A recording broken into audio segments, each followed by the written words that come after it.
bonjour à tous. Bonjour à tous et à toutes. On va essayer de faire le numéro de claquette à deux, hein. Évidemment, on a beaucoup préparé la présentation. Allez, c'est parti. Donc, on va vous parler aujourd'hui d'un développement produit qu'on a fait courant de l'année 2024. Il s'agit en fait d'un... C'est bon là? Parfait. Ouais. Il s'agit d'un mur à ossature bois, isolé avec de la paille et avec un enduit terre. Là, le développement qu'on a fait, c'est un enduit terre intérieur.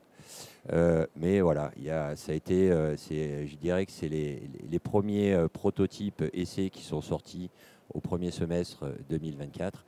Et depuis, ça n'a pas arrêté de développer.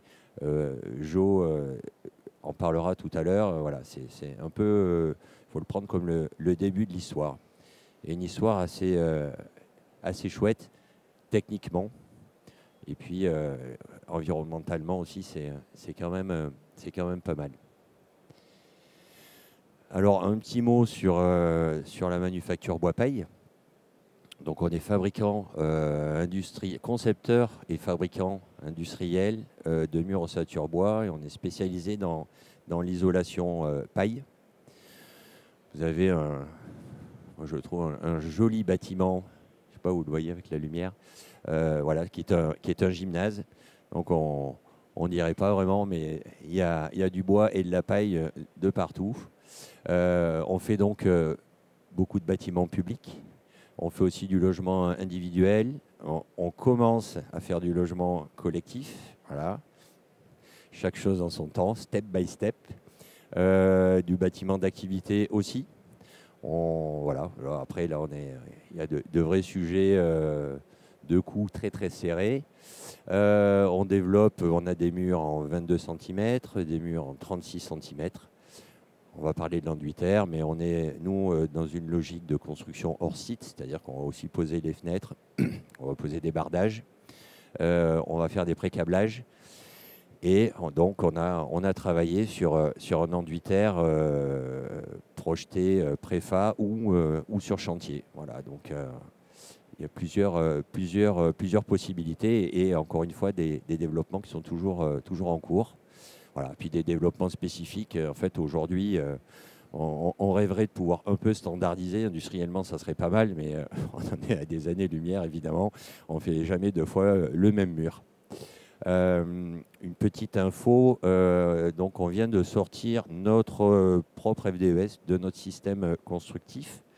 Alors, ce n'est pas l'FDES avec l'enduit terre, ça sera après, mais ça permet néanmoins d'avoir un peu optimisé l'analyse du cycle de vie de notre système constructif. On a pris beaucoup de temps parce que finalement c'est assez compliqué. Le système est assez multiple avec pas mal de composants. Et pour vous donner une petite idée, notre mur en 36, il stocke 115 kg de carbone biogénique au mètre carré, donc ce qui en fait un sacré puits carbone. Alors on dit qu'on travaille à la décarbonation du bâtiment. En fait, c'est un peu l'inverse. On construit très carboné. Voilà, on a des puits carbone que font nos murs. Et en ACV dynamique, on est à moins 25 kg équivalent CO2 par mètre carré avec la NF A2. Voilà, je parle un peu chinois, mais ceux qui connaissent apprécieront. Enfin, voilà, c'est optimisé. Voilà, ça va permettre peut-être de trouver des solutions, notamment dans le logement collectif, pour démouler les projets et pour compenser les deux niveaux de parking en béton en dessous. Allez, j'accélère. Pourquoi on a travaillé sur cet enduit terre sur les murs bois-paille? On voyait passer beaucoup d'appels d'offres publics. Nous, c'est quand même la commande publique qui nous tire beaucoup, avec des murs et un enduit terre décrits dans les CCTP. Et là, ça, assez souvent, les projets étaient infructueux, enfin les appels d'offres étaient infructueux parce que finalement, la partie terre, nous, il y a très peu d'opérateurs, beaucoup de main-d'œuvre, plutôt très cher. il n'y avait pas forcément une réponse industrielle à ça. Et c'était assez frustrant parce que vous allez le voir thermiquement, c'est juste un peu une tuerie, hein, l'association de la terre, du bois et de la paille. Et il fallait, voilà, fallait trouver une réponse industrielle, ce qu'on a essayé modestement de faire avec le bois paille.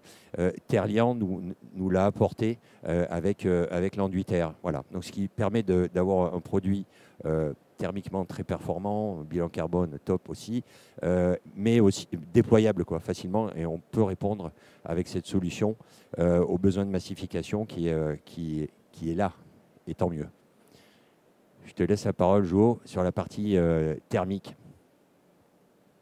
Merci Roger. En effet, la terre n'est pas un isolant. La terre va apporter de l'inertie au bâtiment. C'est pour ça qu'on va la mettre toujours côté intérieur. Donc là, sur le petit dessin, vous le voyez, là, vous avez un bâtiment, vous avez un mur avec de la paille. Il n'y a pas de terre. Il y a un premier résultat. On voit que l'UP, enfin, c'est la résistance de la paroi, elle est bonne. Si je mets de la terre, vous voyez très bien que je ne la change pas. La terre, faut enlever ça de votre tête, ce n'est pas un isolant. C'est un complément à l'isolant dans le mur de la construction. Donc la terre, par contre, elle va changer totalement quelque chose qui s'appelle l'inertie du bâtiment. Elle va passer en inertie lourde. C'est pour ça que la terre, toute la partie inertielle, elle doit se retrouver à l'intérieur du bâtiment. Parce que si la chaleur elle rentre, le matériau inertiel va la récupérer. Et dans le cas de la terre, va l'empêcher de rentrer aussi. Va la réduire. Donc on voit, sur la première simulation, c'est une simulation Ubacus. Donc on le ressent dans les bâtiments en paille déjà, une partie de ce confort. Si vous rajoutez la terre, vous le ressentez encore plus. Donc, c'est que du ressenti et il faut le prouver. Donc, la première simulation, c'est une simulation d'un logiciel qui s'appelle Ubacus qui va nous donner les résultats. Donc, on va avoir le stockage interne de la terre. Là, on parle en kilojoules. On voit très bien que dès que je mets de la terre, j'augmente cette capacité de stockage. Ce qui est très, très logique. Ensuite, on a ce qu'on appelle le coefficient d'atténuation d'amplitude de température.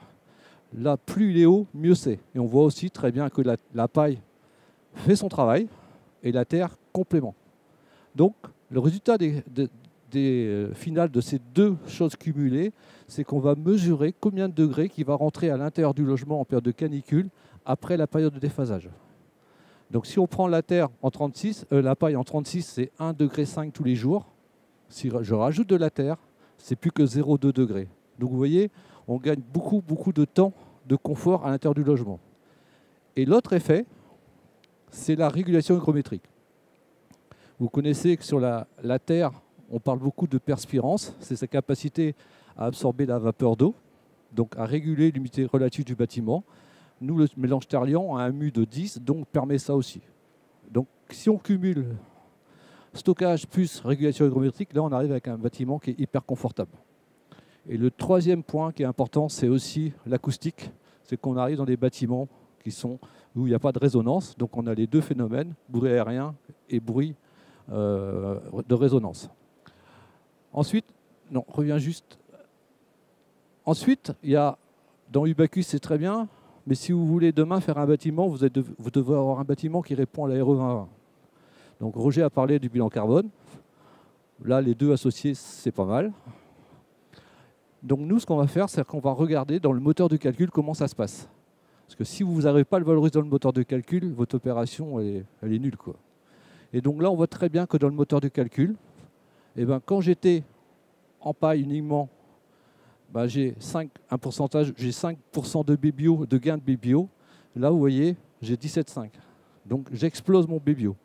Et quand on parle du confort d'été, qui est le DH, que vous voyez en bas, en haut là, 858, je passe à 532, je fais quasiment 40%, je divise par 40% quasiment mon DH. Donc ça, c'est l'indice de confort.